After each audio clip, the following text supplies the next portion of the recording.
WCBS 880 News.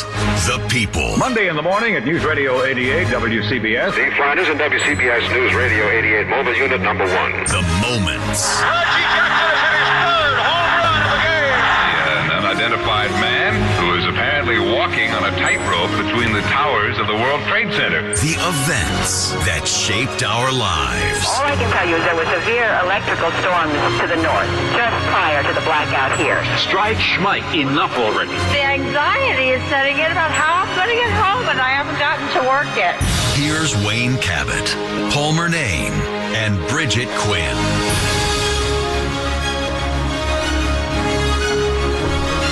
I'm kind of speechless, Paul, to tell you the truth. I know, we're verklempt. After hearing that great intro just there, produced by David Plotkin, wow, that was fantastic. The voices from over the years. And yeah, I know that we're wrapping things up here, but this is not a funeral. This is a celebration of what has been the best radio station ever to exist. Now, that's hyperbole. As a certain person running for office says, that's not hyperbole. This is the best station there ever was.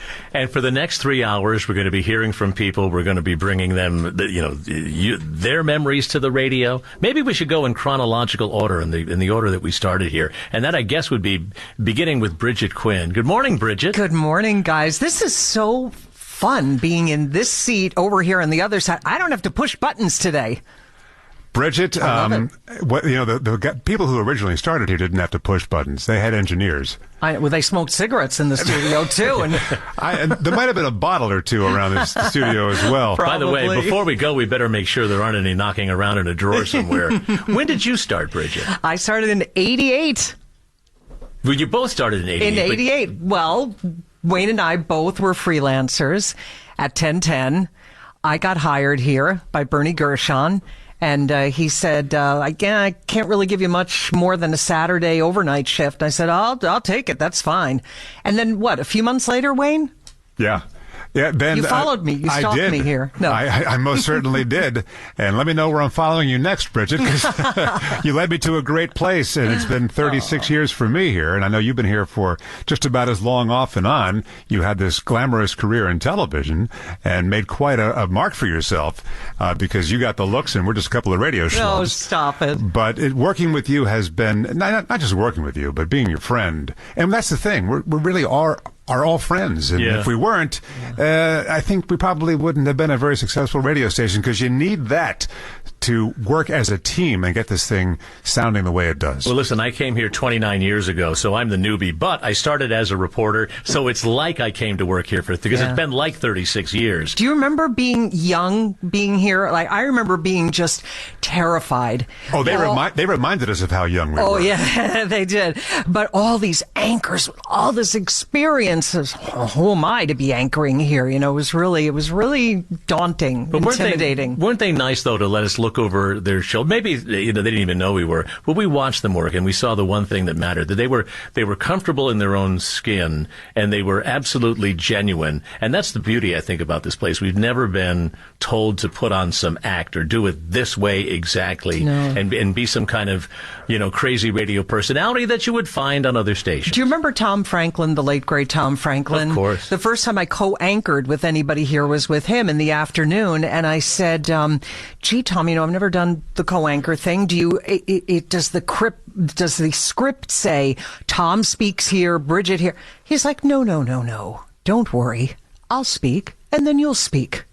And that's exactly right. And that's all there is to it. That's the best advice. No, it's perfect advice, because you speak, then I speak. You go into the commercial, I come out of the commercial, and there's no confusion that way. By the way, the reporter advice that I got from Rich Lamb was just tell people what you see, which was the reporter, I guess, the version of that advice. All right, we got somebody on the line right now I want to get to, but before I introduce him, I want to give you a little tease as to who we're about to talk to here.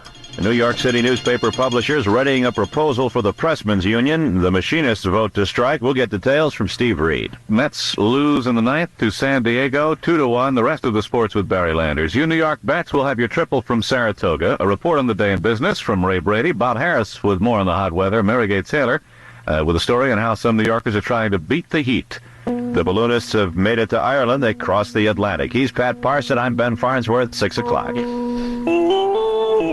Wait for it. Is the world tonight. Good evening. I'm Douglas Edwards. All right. Okay. Can I just have a cigarette now? Well, we had three legends there: Pat Parson, Ben Farnsworth, and Douglas Edwards. God. Hey, Ben Farnsworth on the line from Florida, where I understand you're head of the condo association and you're shooting reliably under 80 on the golf course. No, neither is true. I'm still on the board of directors, but I'm not the president, and I play bad golf. I'm about a 20 handicap, so, you know. Oh, good. Then I'll be right down. No problem. Hey, come down. We'll have some fun. It's great to hear Douglas Edwards again, too. You know, he was a big listener. He was a big fan. He used to call me from time to time. He was a great guy, and it's nice to hear. It's nice to hear Pat too. I think of him often and listen to Paul. I just spoke with, and of course you. We talk from time to time. I'm glad you're doing well. You remember the first time we met, right? Oh, do I ever? I took the bus in from New Jersey. I was 14 years old. You just showed up at the station, right? I just showed up. Yeah. Back before security. Yeah. And one of the PAs walks in and said, "Hey, there's some kid here who wants to come in and sit in the studio." And I look at Pat and I said, "Do you know that guy?" I have no idea. We looked through the window in the back.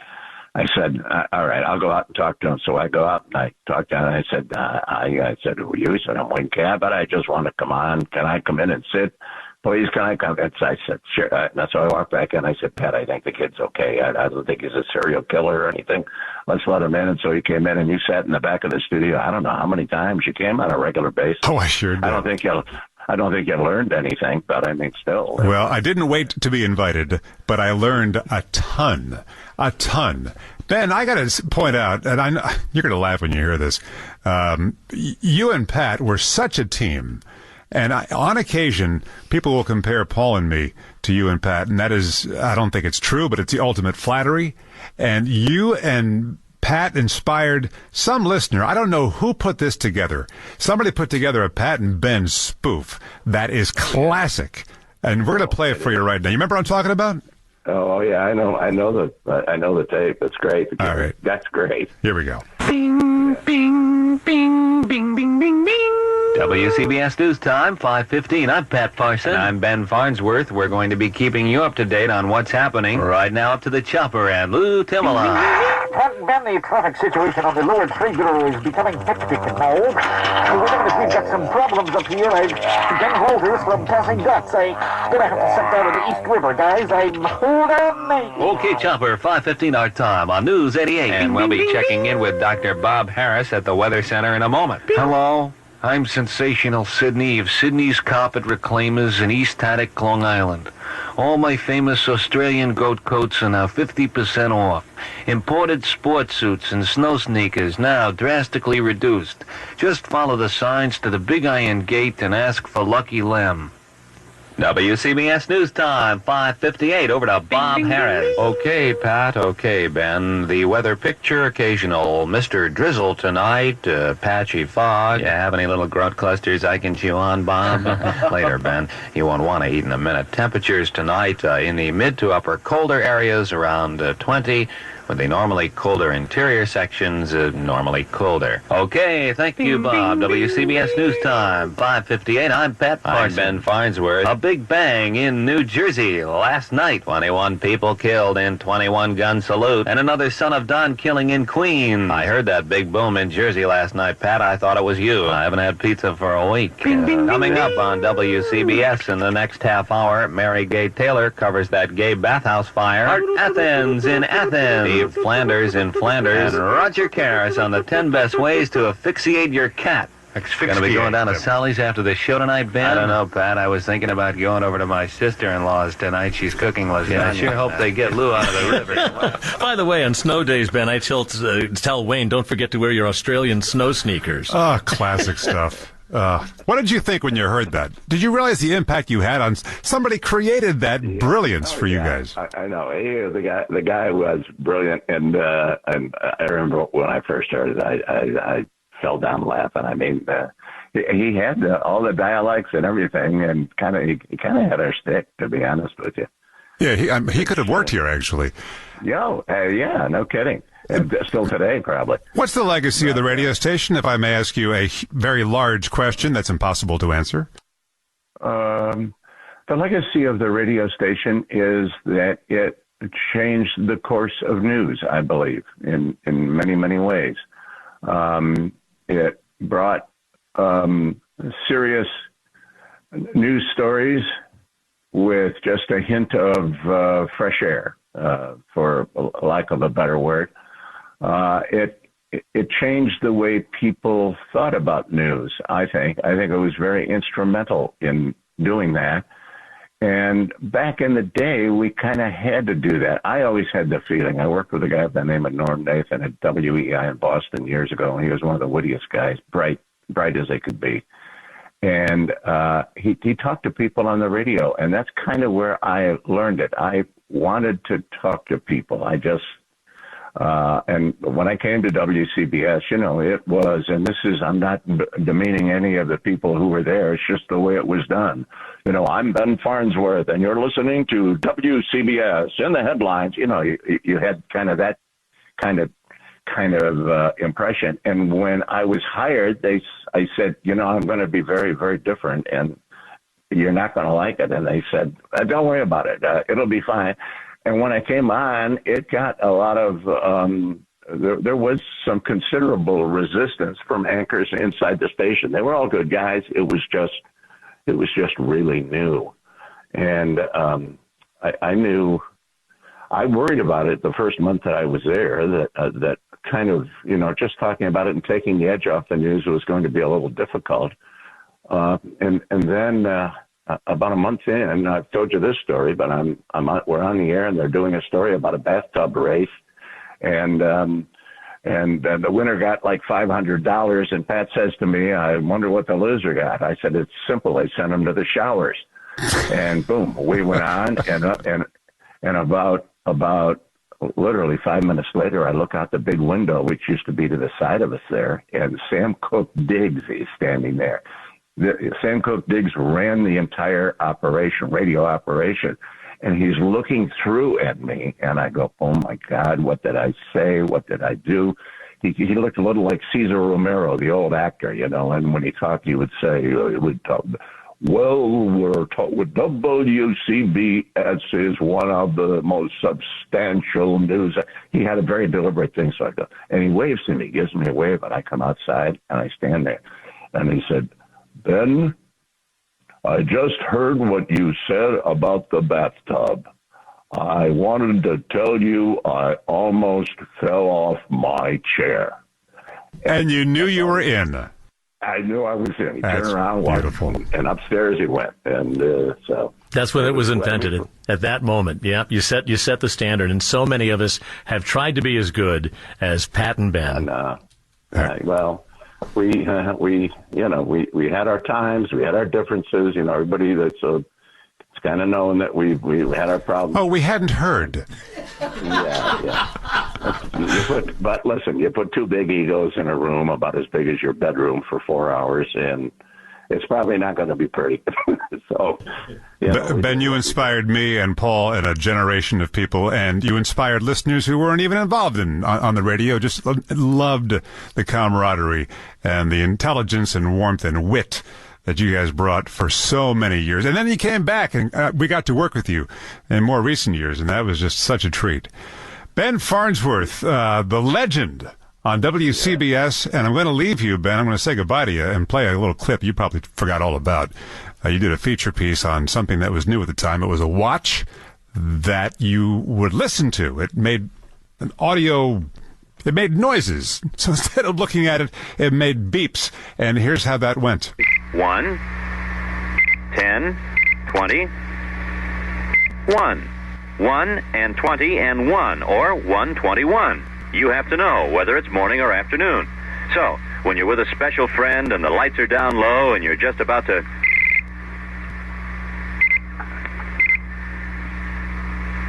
That's right, you listen to your watch and you say, "Whoops, 1:21 in the morning, honey. Sorry, I have to run." And then, of course, your friend turns to you and says, "Why, you can take your..." And You no good. I'm Ben Farnsworth. Once again, time runs out for Ben. Chopper. Hey, we're right up here over something that smells awful. It must be an incinerator. Hey, there's a sound. It must mean it's traffic time. And here's Tom Kaminsky. It must mean that. Let's go back on over to the as Neil Bush used to call it, the doggone Deegan. We'll go back on over to the Major Deegan Expressway. We have some delays on the northbound side as we get from Yankee Stadium on up toward the Cross Bronx, toward the outbound side, GWB. A lot of volume on the eastbound side, too, as we get from the George on out toward that stretch at about Jerome and Webster Avenues. Northbound delays also getting in for 138th Street. That is all the ongoing construction work there. Between Queens and the Bronx, I would stay away from the Whitestone Bridge at this point. Midday road work there. You also have it at the Throgs Neck Bridge, but I would stick with that. That will be a little bit better for you. Just some delays on the LIE in the northern state getting in toward Roslyn Road. And again, right at the Queens line. And we also had some earlier issues on the southern state parkway out around Sag Coast Parkway. It does appear as though all of that police investigation work is just about cleared out of the way. I'm Tom Kaminsky in the WCBS traffic center. We decided to prop open the door because there are so many people now gathering in the newsroom coming here to say goodbye. We want to make it sound like a party, and I think it does, right? It absolutely does, and it should be a party because we're celebrating a legend in radio, and we're celebrating all the people who have supported us and listened and made this a two-way, a symbiotic relationship. Air personalities to listeners to advertisers. It has been a brilliant connection for so many years, and we are just buzzing off it right now. And you can hear the buzz in the newsroom. Maybe they just came for the free food. I don't know. You but get a bunch of radio people in the newsroom. You're going to hear some conversation, and it's probably they'll be talking. We'll be off the air, and they'll still be 3 hours after that still talking.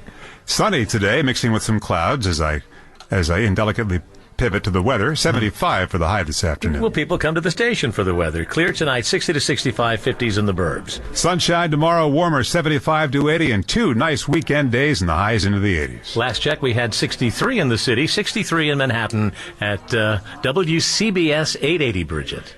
Is it time to bring in my favorite person? Oh, who's your favorite? I thought that was me. Well, it's a tie.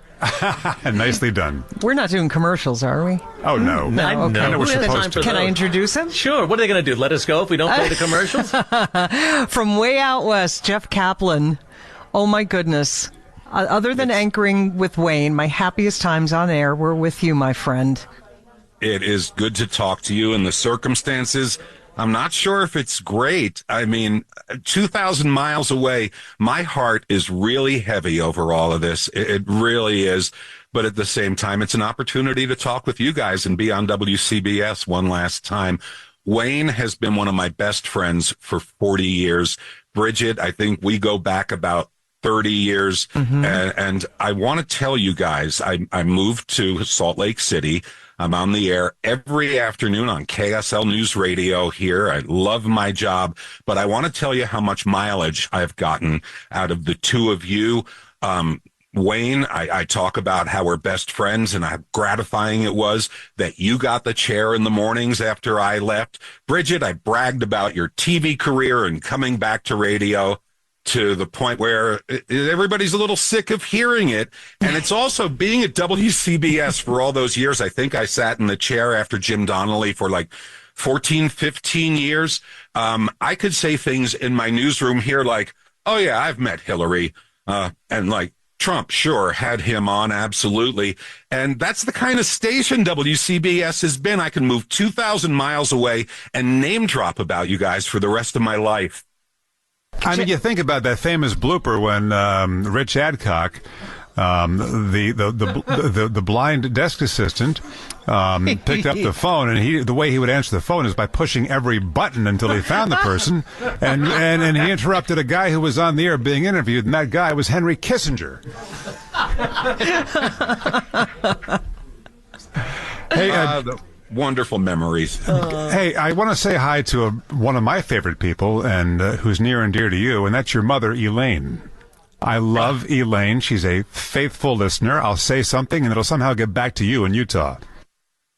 Yeah, and she listens to you every morning, and, you know, on the internet, she listens to me every afternoon. We have a camera in the studio, and she actually watches me, and she says, "You look tired," and I'll get the whole mom thing. And she is really going to miss you guys, so much so that for her to get her news, I'm actually coming out. My boss here, Kevin LaRue, has given me permission to go to New Jersey, be at her house, and do my show in Utah from her house in New Jersey so that she still gets her news. We're coming over. We're coming over, Jeff. Absolutely waiting for you. I remember coming here as a reporter in 1994 and hearing the two, Brigitte and Jeff, in the morning and thinking, wow, they really have it together. But having done this for a couple of years now, I can tell you it's not easy. I don't know how you two did it. It really sounded great. I'll tell you how we did it. It was Jeff being as funny as he is. The off-air show was the best, and it was enough to keep me awake every day. By the way, your mom, Jeff, I remember when I told her that I was taking a little break from radio, she gave me this look and said, "Oh, well, that's really too bad." And I thought about that, and then you and Wayne persuaded me to come on back, but I'll never forget the look on her face. That's great. Yeah, well, we love her. I remember the off-air show, we used to call it, all the goofing in the studio. Let it be known that 9:30 every Friday morning, while we were still on the air, we were doing the news and watching Beavis and Butthead on MTV. That explains a lot. Oh, hey, Jeff, my buddy, I love you like a brother. I feel like you are a brother. I feel like Elaine's my mother. We all have that relationship here. Paul, love him like a brother. Bridget like a sister. And on it goes. And it's legitimate. It's authentic. And I think maybe that's the secret sauce here. So many memories, including you driving me out of WCBS, Wayne. It's time we talk about it. I remember. Okay. Can I? Go ahead. Can I do this? All right. It was 2006. I was burnt out after 9/11. It's just like, what's the point after seeing what happened to New York? And I, dragged my way through the day, and I was saying it's time to go. I had other things going on in my life that were really great. And I was thinking about maybe it's time to retire from WCBS. And it was like stewing in my mind. And here's Wayne Cabot, my best friend, doing the afternoon show at the time on WCBS.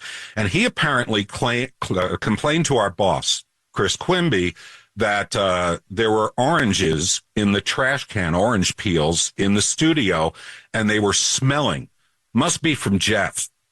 So she sends me this formal memo about what you're allowed to do in the studio, and it does include eating, and you are precluded from eating oranges during the World News Roundup. If you must do so, please leave the studio. And I had a total meltdown. I'm like, that's it. This place is a nut house. I got to get out of here. And at the end of my show, I walked in and I said, Chris, it's time to retire. And that was the end of my service. So, Wayne, you got yourself the chair. Congratulations. I got to eat my oranges. Hey, you got in trouble for oranges. Do you know what some of my your predecessors had to eat in the studio? Are you going to talk about corned beef hash? I'm going to talk about Spam. I'm going to talk about cans of tuna being cracked open at 8:00 in the morning. Yeah. Oranges. You're mentioning Jim Donnelly's menu. Jim Donnelly, even when he passed wind, it sounded resonant and wonderful. 10:26 and we're off the rails. As long as we're off the rails and we're talking about these scatological things, listen to Bill Fayen making a rare mistake on the radio. South African activist Winnie Mandela was honored for her courage in fighting apartheid in a star-studded ceremony at Radio City Music Hall. I had to bring that in. Only you would have saved that for 40 years. I want to let you know. I know Bill's daughter is listening right now. She probably hates me for playing that. That is so rare. Bill Fayen was the rock, universally loved and revered. And I want to tell you quickly the story of Bill Fayen's daughter, Robin, who reached out to me yesterday and said that she heard the news about the demise of WCBS, her father's radio station, where he was the rock for so many years. And she told her mother that the station was going off, and her mother was very sad, and she passed away the next day. Joyce Fayen died the next day, and she, according to Robin, she heard her mother calling out to Bill, and she believes that Bill was calling down to her because he missed her fried chicken. If you ever had Joyce Fayen's fried chicken, you would understand. It was famous. And so was Bill Fayen. He went over to Ben Benson's, I understand, and never had to pay. Didn't you go over to Ben Benson's and bring him something back in the studio? On the day he almost retired because the CBS accountant screwed it up. Remember they had the retirement party for him and then told him you got to work 6 more months? Monday, he's like, what are you doing here? On the day Bill Fayen was doing what he thought was his last shift, I went over to Ben Benson's and told the bartender who knew Bill very well that is Bill's last day, and can you make him his favorite, which is a Manhattan? And the bartender at Ben Benson said, I'm not supposed to let you leave with a drink. It's against the law, but shh, here you go. And he mixed an old-fashioned, put a cloth napkin over it, and out the door I went, and I handed it to Bill as he was on the air, and his eyes lit up wide like saucers, and he said, thank you. And then he began drinking it, and I drove home listening to Bill. He never sounded better. Yeah. I think you probably left with 2, and 1 cup was empty when you got back to Black Rock. Quiet, you. Traffic and weather together on WCBS. Tom Kaminsky. Still doing that. Still some trouble on the southbound side of the BQE as we get toward Meeker Morgan. We have a collision being worked on there. If you're heading on over toward the Whitestone Bridge, it's very slow both ways there. We still have some midday road work ongoing there at the Whitestone Bridge. So the Throgs Neck, that's going to be better for you. We still have delays in Queens on the northbound side. Other Cross Island, Southern State, right on up toward the LIE. Just all volume there. Westbound on the LIE, Lakeville Road right in through Springfield Boulevard. It's midday construction work at that spot.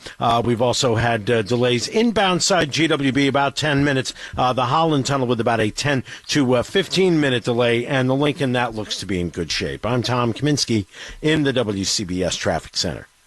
Well, we have a beautiful late morning in store. It's sunny. It's beautiful outside. Temperatures are on the cooler side, but it's not too bad, all things considered. We're going to be looking at some clouds building in as we go throughout the midday and early afternoon, and then we end up clear in the overnight with temperatures going from 77, that's the afternoon high, to 63 in the city and 50s in most suburbs. For tomorrow, it's going to be even warmer, still sunny and a few clouds passing by, 80 degrees. And then the humidity stays down on Saturday despite warming up again. We're going to have pretty much a blue sky day in store with a high of 83. Right now we're at 72 in Howard Beach, it's 68 in Flushing, and it's 67 in Midtown, guys. John Stone in the Weather Center at WCBS. Chief Meteorologist Craig Allen, I understand, is either on his way or out there right now in the newsroom. I can't really see. There's about 1 million people out there. And we're leaving the door open. You can hear the party that's out there. Paul, same as it ever was. Nobody in the newsroom is listening to us. Exactly. They have no idea what's going on. We're on the air in here. Hello. We now return to WCBS 880 News. The people, the moments, the events that shaped our lives. Well, let's see. We have 57 years to cover in just another couple of hours. And it's kind of like, imagine moving out of your house after 57 years, having all these boxes you got to move out and then sort through them for the gems, and it's impossible to pluck out all the ones that you have in just a couple of days, and that's sort of where we are. So please forgive us. Anybody who's been here, who's worked here, who we are not recognizing, it's just an impossible task. You know that we love you and we remember you. It's just overwhelming. That plus the response we've gotten from that we continue to get. Well, the phone is ringing, Paul. The phones don't ring anywhere anymore, and they're ringing like crazy out there. It's heartening to read what people are saying about us, and we could have known a year ago that WCBS was going away, and if we started reading the names and saying thank you, then we wouldn't have had enough time. We've got a list of guests here. We want to see if we can get to them before this whole thing is done, because you and I have a habit. We're famous in the newsroom for just blathering on forever. They write the whole show, and then we get one story on because of our incessant you-know-what. Tom, are you still on the line there, Tom Kaminsky? I am still on the line, yes. All right. I know you wanted to talk about... Actually, to be honest, I have no idea what you wanted to talk about. I was going to try to make something up, but I have no idea, because we've covered so much ground already. Well, I want to start by saying that I was a diehard diehard WCBS listener growing up. If I would happen to get up early, my father woke up very early in the morning to go to his job, to his work, and I would hear Gary Moorer on the air, playing in the kitchen as he would have a cup of coffee and go to work. So I started out actually right out of my graduation at Montclair State in 1984. I started as a driver for Shadow Traffic. I worked for the Shadow Traffic Network. So. And I talked a little bit about this morning.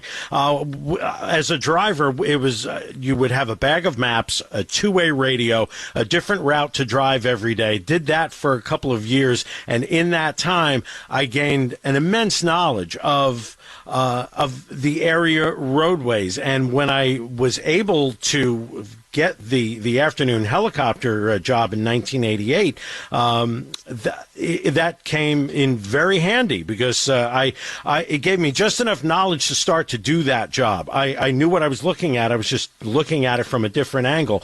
But while I was a driver for Shadow Traffic, one of my additional jobs was to deliver commercial copy to the radio stations that Shadow Traffic served.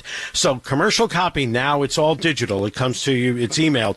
It was not delivered electronically. It was put on small reel-to-reel tapes and put into an envelope with the script and delivered to the stations by hand. So, again, I'm an avid WCBS listener. So when you delivered copy, you would go to the mailroom. And I thought to myself, one time I wanted to go in through the front door of BlackRock just to see how far I'd get. Maybe I could get to the 16th floor because I knew that's where the station was. Maybe I could actually go in there. So I go down the steps into the front doors in BlackRock just to see how far I'm going to get. I got about 3 steps into the building, and the man behind the reception desk looks at me and growls, "The mailroom is around the back."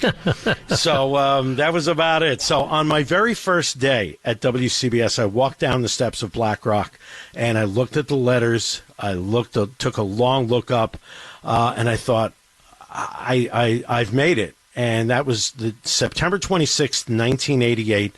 I walked into the 16th floor. The first sound that I heard was Ed Ingles' typewriter creating the sportscast for that morning. And I also heard Rich Adcock's police scanner.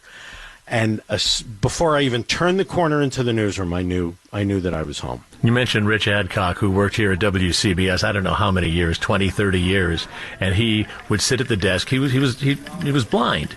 He managed to come to New York City on the subway. It was an amazing, and he knew every route to the subway. They had an absolute encyclopedic knowledge of the New York City subways. And with all that noise in the newsroom, he could listen to the police scanner and pick out a call from some particular corner of the city and tell you what was going on. He was really a remarkable man. Yeah, he would pass that along to me. We would pass that along to Neil. But, we finally paid our United Press International bill, and they turned the teletype back on. Yeah, I wondered why the teletype had stopped there for a bit. But to walk into the newsroom, the first people that I met were Dick Spencer, our producer that morning, and Jim Donnelly and Brigitte Quinn. They were the first people that I met, and I mean, this is a station I was a diehard listener of, and to this day, the names, Brigitte Quinn and Jim Donnelly, Tom Franklin's been mentioned, Pat Parson, Ben Farnsworth, Rita Sands, Art Athens, Irene Cornell, Rich Lamb, Jane Tillman Irving. You're going to leave Mary people Gay out. Taylor. You're going to leave people out, That's the danger here. I'm absolutely going to leave people out, but for my name to even be in this conversation is absolutely an astonishing. It's a very humbling thing for me. Wait, who is this again? This is Tom, right? The humble Tom Kaminsky. Tom, you mentioned Rita Sands. When before I came here, I just aspired to be maybe half as good as Rita one day. She was Oh my goodness. She was wonderful in the afternoon. What a smooth sound. She was really something. She was my hero, Remarkable, my icon. yeah. Well, listen, you were every bit as smooth and wonderful as Rita Sands, who was just impeccable. But before Rita Sands became as smooth as she did, I've got a clip of her here. This is really, you're going to play this? Of course, I'm going to play this, Paul. Wow! Every time someone says you shouldn't play this, that means, oh yes, I should. This is our new attitude. This is Rita Sands. What she just started, she really developed into a much smoother, silkier voice. But even then, you could tell how good she was. I thought this only, by the way, existed as some kind of fable. You heard the story. I'd heard the story, and then you played the audio, and I said, I always thought that was just some story. This is Rita Sands and Gary Moore, middays on WCBS, trying to get through a live commercial read for some guy who sold wigs on the radio. And the word bald can be taken two ways, as you will hear. With Regent Street Miracle Hair Replacement, you'll never be bald again. Call LI4-5700. Dance in it, shower in it, swim in it. Really, it can't come off until removed by you. Call LI4-5700. Regent Street Miracle Hair Replacement makes old men look younger. Does that make you laugh? With more confidence, call LI4-5700. For an absolutely free brochure, call LI4-5700. Regent Street Hair Replacement. It just won't come off. For free information and a free brochure, call LI4-5700. It's 12:46 WCBS News Time. Our temperature 60 degrees.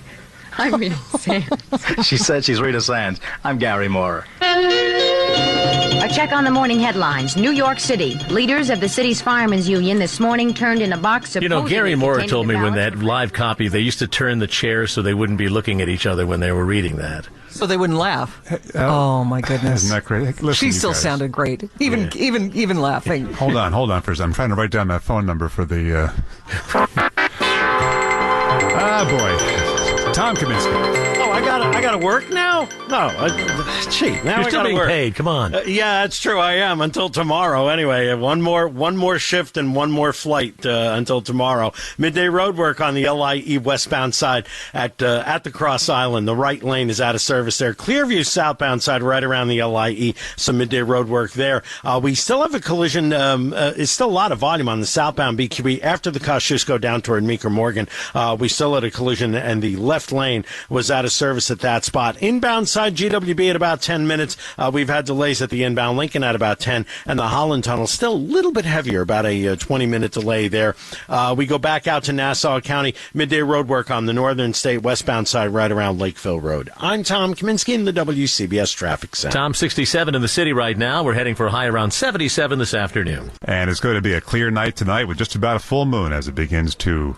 I always forget, wax or wane, which is which? Your name is Wayne. Oh, thank you. It's good. Then I'll be waxing tonight, poetic.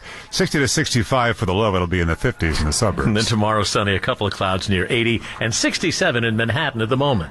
It's 10:40 at WCBS, and we're not supposed to give time checks. I just remembered now because this thing's going to be rebroadcast throughout the weekend, which is, I'm glad I'm pointing this out. Yeah. I'm glad I'm pointing out my mistake because I don't know yet. People have been asking me, hey, when am I going to be able to hear this? Because I have a doctor's appointment or I'm going to be on an airplane. Right. I know they're going to repeat this throughout the weekend. They're Once working we get on a it. schedule.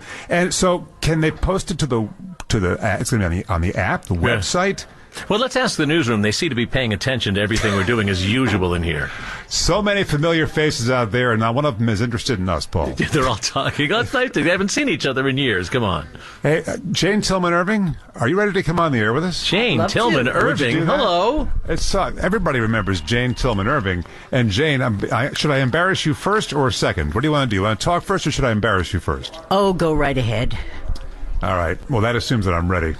Are you going to play that infamous I've got it. tape? Oh, he is. Here we go. You just heard the words Jane Tillman Irving and infamous in the same sentence. Here is Jane on the air with Jim Donnelly and Robert Vaughn talking about the Rockefeller Center tree. Is that the one? That's the one I'm talking about. Oh, that's fine. Okay. I don't remember this one. Oh, you'll love this. The county is getting an inside track on the Christmas tree for Rockefeller Center. I understand that this is the third one from Rockland County in the last 5 years. How about that? That's very exciting. Obviously, they grow them big there. 20 minutes after 8 o'clock at WCBS. I was just going to say, Jane has covered a number of these tree erections down at Rockefeller Center. Does this look pretty much like all the rest of them? That's a gem. What were they doing to you, Jane? I probably never even realized it. I'm slow on puns, which is why I should never work with you. One time I was working with Ralph Howard. I was co-anchoring with him during a brief stint of co-anchoring, and he said, there was something about cows and money. And he said, that's an awful lot of moolah. And about 20 seconds later, we were into the commercial, and I got it. So I'm slow, but I'm cute. Well, I had joked earlier if there was a puns museum, we'd have a whole wing. Absolutely. I spent 35 years here as a CBS employee, 3 of them at Channel 2, but most of them here, 32 years in 2 different stints. I walked in as a 24-year-old reporter, and I'm a little older than that now, and Lou Adler hired me and his assistant, Mike Ludlam, a name we haven't mentioned, who was a wonderful administrator here, manager. And I was making a list, because I have that kind of brain, of all the people that and their jobs that were employed at WCBS Radio the day I walked in the door, and I'm up to 74 names. Wow. 70. That counts Gus, the maintenance man, and all the salespeople I remembered. And we had 5 technicians who were named Joe. So if you walked into a room with a technician and called him Joe, you were likely to get the right name. And we had technicians. We had a lot of writers. We had voices of God like Jim Donnelly and Bob Vaughn and Lou Adler and all of them. And it has been this, and then I came back after a number of years. I was away for 10 years, and then I came back as a writer and sometime reporter for another 18 years. I retired finally in 2017, and this place has been part of my life.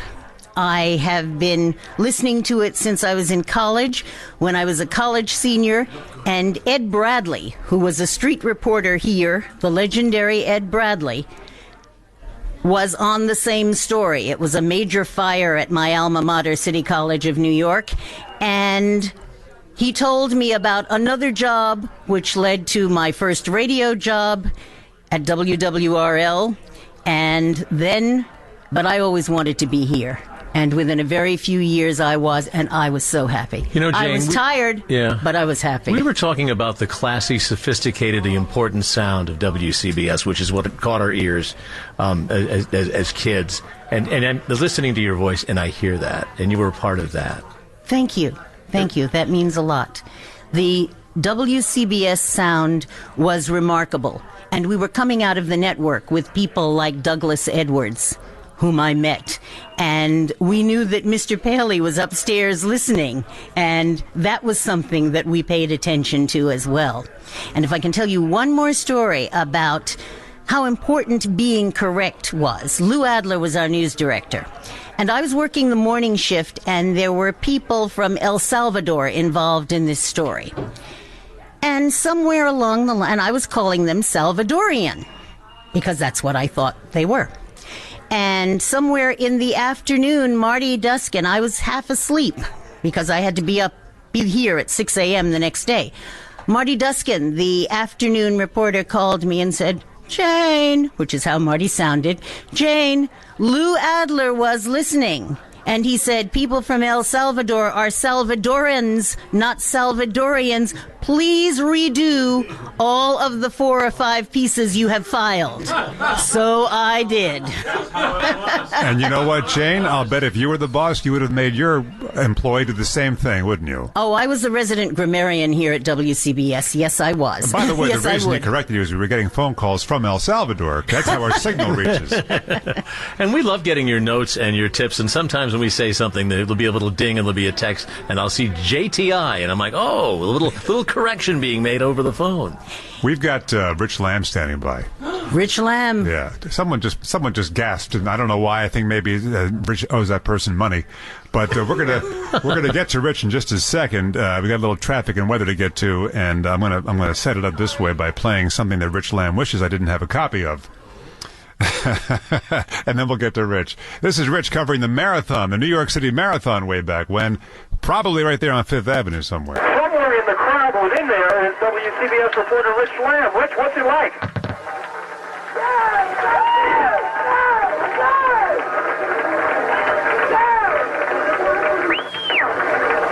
you throwing it to me?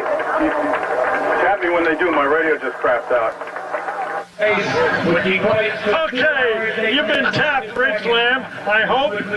So let's see if we can get it. Live radio. I love live radio. That's great. It's almost as good as a live marathon. Rich Lamb, do you know, is someone tapping you? Somebody cue Lamb on First Avenue. Oh, well. Are you going to miss the terror of having things like that happen to you when you're on the air? Yeah, I actually will. That's the most fun, is when everything goes wrong. When everything goes right, it's kind of boring. It's given some of us ulcers. Okay, those are the voices of Art Athens. I heard Bill Schweitzer in there, and I correct myself because Jane's watching. That was First Avenue, not Fifth Avenue, and we'll get to Rich next. But right now, the traffic story, and here's Tom Kaminsky. I always loved working marathon mornings. I remember a morning working at the start line at Fort Wadsworth. Ed Schwartz was our engineer. We put everything together, and I'm producing this along with Todd Ant and Ed Ingalls at the starting line, and the wind starts howling and blows the entire broadcast table over, and I'm hanging on to it, and Ed is hanging on to it as Ed Schwartz is hanging on to it as Todd and Ed Ingalls just continue to vamp and continue to talk and continue to scene set. They were great mornings there. And we head back on over toward the Verrazano Bridge. Let's go there because it's not bad at this point across the Verrazano Bridge over toward Fort Wadsworth. If you're headed westbound on the Staten Island Expressway, had some earlier issues at Toad Hill Road. That's now cleared. Now we've got the midday road work right around that stretch at Victory Boulevard. Over to the Belt Parkway, midday road work there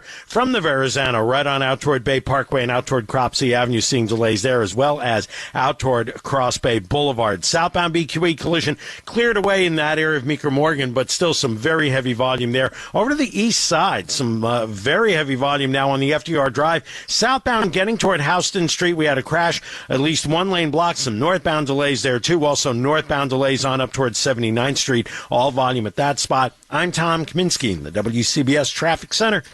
An absolute beautiful morning here, and it's sunny, blue, and actually quite calm and tranquil. Winds are not even blustery at all. It's sunny, blue skies, no clouds in the sky, but we could see some as we continue on throughout the rest of the day. Temperature going to get to 77 before dipping back to 63 in the city and 50s in the suburban areas, and that's going to be under a clear sky. Tomorrow and Saturday are going to be very similar in that they have the sunshine, only a couple of clouds. It's actually going to be more sunny on Saturday with a high near 80 tomorrow, 83 on Saturday, and thank goodness the humidity's not there yet. I hate to say it, but Sunday and Monday it is going to be ramped up a little bit. We're going to see some sunshine, a few clouds on Sunday, 85. Sun at times on Monday give way to some thunderstorms that are possible in the afternoon. We'll keep an eye on that. High again is 85 degrees. Right now we're sitting at 71 in Newark. It's 70 in Howell and 75 in, let's see here, where I lost my temperature. Just make it up. That's what we did all these years. It's 75 somewhere, right? John Stone in the Weather Center this morning.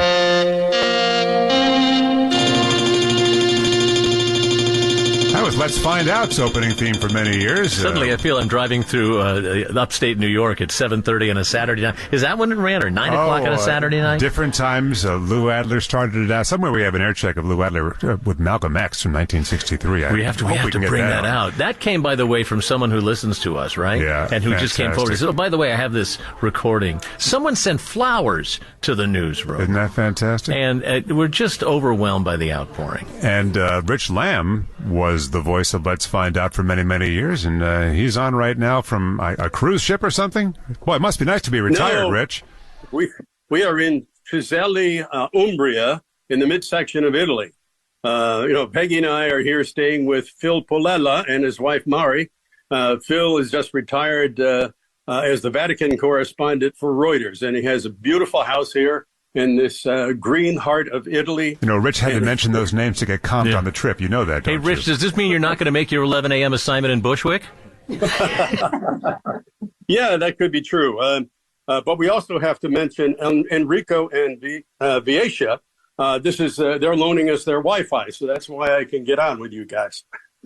and their dog, by the way, Hika, who can sniff for truffles. So this is a very different atmosphere here from New York City, obviously, but it's just fantastic. And you heard when you did Let's Find Out, it just reminded me that one time I had a chance to have Walter Cronkite on that show. And I sat there, just couldn't believe my good fortune. I'm looking across at Uncle Walter and doing basically a half hour with Walter Cronkite. It's crazy when you think about it. You know? You're our Uncle Walter. I have to tell you, you're such a star here, and you should know that your name comes up on a daily basis, and almost everyone here can tell the story of when they're talking to someone and they find out you work for WCBS. Your name comes up almost immediately, Rich. Well, that's very kind of you to say. But I was trying to think back and all of the people that I've met.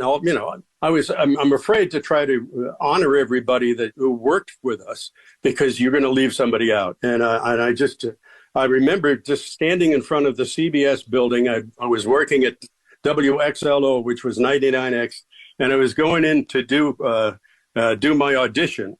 And I stood there and I thought, well, this is never going to happen, but I'll kick myself forever if I don't try it. And in I went, it was unbelievable. I got a phone call from the late Rob Sunday, who said, "You're the next WCBS reporter." And I was taking the job that Jerry Nachman had. And I was like, this is really, am I going to be able to do this? And then 43 years later, I left. I have the experience of being a reporter and having people come up to me when they see the WCBS mic flag. They're like, if they're a public official, some of them are famous for clearing the room to get to the WCBS mic to make sure that their message, anything they wanted to say, get out. We were able to look behind the curtain and the inner workings of New York City. And that's the best part, I think, about being a radio reporter. Well, and you think about, because I knew I was going to come on here, I wrote a little list of the people that I met over the years. And they'd say this is very incomplete, but it just gives you some sense of the privilege that we have as reporters. And Phil is looking at me across the table, and here's a guy who, when he retired, got a note from the Pope. I mean, think about, he actually was born in New York City in the Village, and probably never dreamed that he would get a note from the Pope.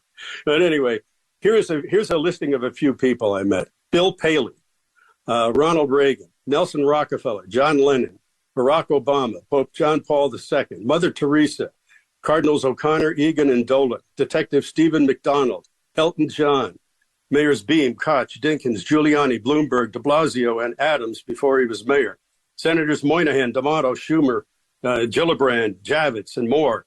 And, the governor's just, it's just an amazing array of people and memories. But I think about WCBS, and here we are in an area of Italy that is prone to earthquakes. And we were just in Assisi yesterday. As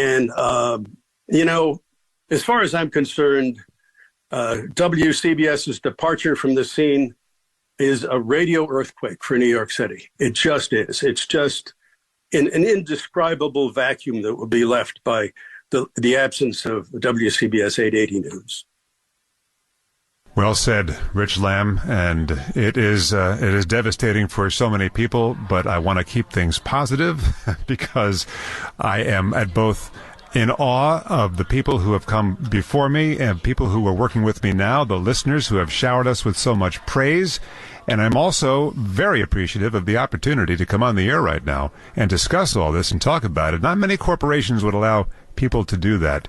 And I want to thank Chris Olivero, and I want to thank Ben Meverek and Ivan Lee for letting us do this. It is not a given that you'll have this opportunity. And that shows you the kind of classy people that have led this radio station now and going back 100 years just about. And Rich Lamb, it's been an honor to be on this radio station with your voice as part of it.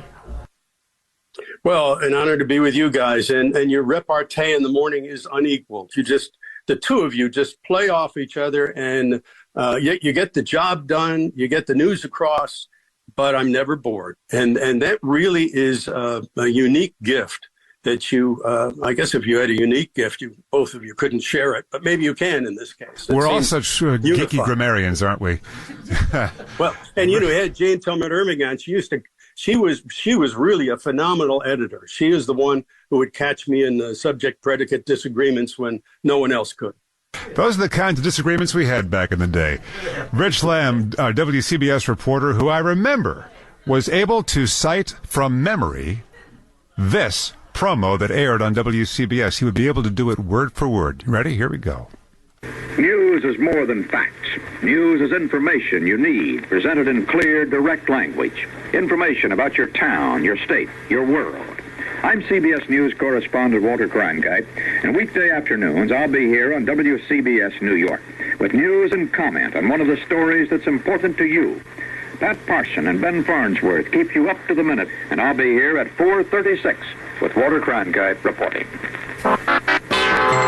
That means it's time for the traffic story, isn't it, here on WCBS? And here's Tom Kaminsky. And the traffic rolling on, or not rolling on, as the case may be. We go over to the east side. We've had delays on the northbound side of the FDR Drive getting up toward Houston Street, or actually both ways there at Houston Street. We had a southbound crash, northbound very heavy as you get toward that stretch at 79th collision. The right lane is out of service. We go back over to delays in Queens on the LIE. Crash at Utopia Parkway cleared. Now more delays getting on in through Queens Boulevard, wrapping around onto the southbound side of the BQE. Belt Parkway, eastbound heavy from the Verrazano on out toward Bay 8th Street and Bay Parkway. That is midday construction work there. I'm Tom Kaminsky in the WCBS Traffic Center. Follow the news and the newsmakers here on the CBS Radio Network. CBS News at the top of the hour, straight ahead right here on WCBS, but I think we have the weather to get to here first. Yeah, we'll tell you it's a sunny day. It's a really beautiful day for our last working day, maybe in Manhattan. I don't know. We'll see if we get another job in the city.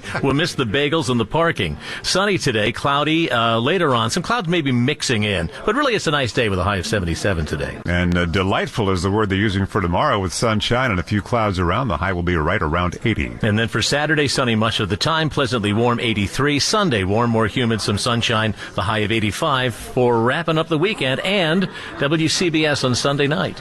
Do you remember the horror, the fear, the terror we used to feel, Paul, on the rare occasion we'd go to the top of the hour headlines and there'd be nothing written? When you need to know why, when it matters most. This is WCBS 880 News. It didn't happen often, but every so often the writer would forget or it would just vanish off the screen, and we would be forced to just ad-lib. Let's see, what happened today in the news? Do you remember, Paul? That was the only time we ever had any hair on our head because our eyebrows would go up to the top of the scalp. All right, well, listen, this is obviously a retrospective, and we're having a great time as we bring people into the radio station who've been here for so many years. This is WCBS, by the way, and WCBS FM HD2 New York. Got to get the legal ID, and as you know, that's the way it works around here. And last time, I'm Wayne Cabot. I'm Paul Murnane.